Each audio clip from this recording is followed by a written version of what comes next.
Big boss Malayalam season 6 അവസാനിക്കാൻ 2 ആഴ്ചകൾ കൂടി മാത്രം ശേഷിക്കുമ്പോൾ 10 പേരാണ് ഹൗസിൽ ഇപ്പോൾ അവശേഷിക്കുന്നത്. ഇവരിൽ ഒരാൾക്കാകും വിജയകിരീടം ചൂടാനാവുക. ഇഞ്ചോടിഞ്ച് പോരാട്ടമാണ് ഹൗസിനുള്ളിലും പുറത്ത് ആരാധകർ തമ്മിൽ നടക്കുന്നത്. അതുപോലെ ടോപ്പ് 5 ആരൊക്കെയായിരിക്കും എന്നത് സംബന്ധിച്ചുള്ള പ്രേക്ഷകരുടെ പ്രഡിക്ഷനുകളും വരാൻ തുടങ്ങി. ഇന്നലെ നന്ദനയാണ് പുറത്തുപോയത്. ഇന്നും എവിക്ഷൻ ഉണ്ടാകുമെന്നാണ് അവതാരകൻ മോഹൻലാൽ പറഞ്ഞത്. ഈ ആഴ്ച മുഴുവൻ ടിക്കറ്റ് ടു ഫിനാലെ ടാസ്കുകളാണ് ഹൗസിൽ നടന്നത്.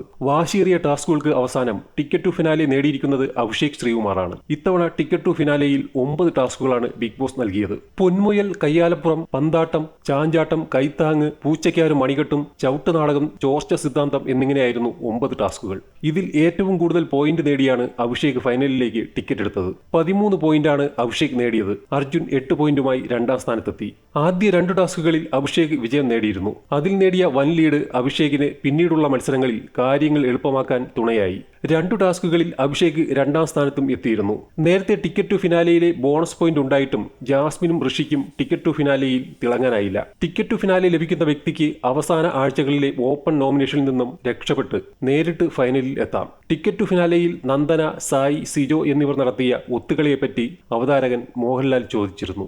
9ാമത്തെ ടാസ്ക് വരെയും ഒരു മാർക്ക് പോലും കളിച്ചു നേടാൻ നന്ദനയ്ക്ക് സാധിച്ചിരുന്നില്ല. അതുകൊണ്ട് തന്നെ നന്ദനയുടെ അടുത്ത സുഹൃത്തുക്കളായ സിജോയും സായിയും അവസാനം നടന്ന ചോർച്ച സിദ്ധാന്തം എന്ന ടാസ്കിൽ ഗ്രൂപ്പ് കളിച്ച് ഋഷിയെയും ജിൻഡോയെയും പുറത്താക്കി നന്ദനയെ 3ാം സ്ഥാനത്തെത്തിച്ച് ഒരു മാർക്ക് നേടിക്കൊടുത്തു. ഇതിനെ പ്രേക്ഷകരും മത്സരാർത്ഥികളും വിമർശിച്ചിരുന്നു. നിങ്ങൾ കളിച്ചു ജയിച്ചതാണോ, ഇങ്ങനെയാണോ ഗെയിം കളിക്കേണ്ടത് എന്നാണ് നന്ദനയോട് മോഹൻലാൽ ചോദിച്ചത്. താൻ ഗെയിം മാക്സിമം എഫർട്ടിട്ട് കളിച്ചുവെന്നാണ് നന്ദന മറുപടിയായി പറഞ്ഞത്. അതുപോലെ ഒത്തുകളിയുള്ളതുപോലെ തോന്നിയെന്നും കൺസിഡറേഷനും ഫേവറിസവും ചില ആളുകൾക്കിടയിൽ ഉണ്ടെന്നും നന്ദനയെ സായിയും സിജോയും അറ്റാക്ക് ചെയ്തിരുന്നില്ലെന്നുമാണ് നോറയും ജിൻഡോയും ഋഷിയും നന്ദന, സായ്, സിജോ ഗ്യാങ്ങിനെ വിമർശിച്ച് മോഹൻലാലിനോട് പറഞ്ഞത്. നന്ദന അക്കൗണ്ട് തുറക്കണമെന്ന് ആഗ്രഹമുണ്ടായിരുന്നുവെന്നാണ് സിജോ ലാലേട്ടന് നൽകിയ മറുപടി. ടിക്കറ്റ് ടു ഫിനാലെയിലെ നന്ദന, സായ്, സിജോ ഗ്യാങ്ങിന്റെ ഒത്തുകളി ചോദ്യം ചെയ്യപ്പെടണമെന്ന് പ്രേക്ഷകരും ആഗ്രഹിച്ചിരുന്നു. പെങ്ങളൂട്ടി നന്ദനയെയും ആങ്ങളമാരെയും ലാലേട്ടൻ എടുത്തിട്ട് കുടഞ്ഞത് നന്നായി എന്നാണ് ബി പ്രേക്ഷകരും പറയുന്നത്. അതേസമയം മൂവരുടെയും ആങ്ങളമാർ പെങ്ങൾ കോംബോയ്ക്ക് പ്രേക്ഷകർക്കും തീരെ താല്പര്യമായി തോന്നിയിരുന്നില്ല. ഇതൊരു ഗെയിം ആണോ എന്ന സംശയം പ്രേക്ഷകർക്കുണ്ടായിരുന്നു. അതേസമയം ഈ ആങ്ങളമാർക്കും പെങ്ങളൂട്ടിക്കിടയിലും ഇതേ സംശയം ഉണ്ടായിരുന്നുവെന്നും തോന്നിച്ചിരുന്നു.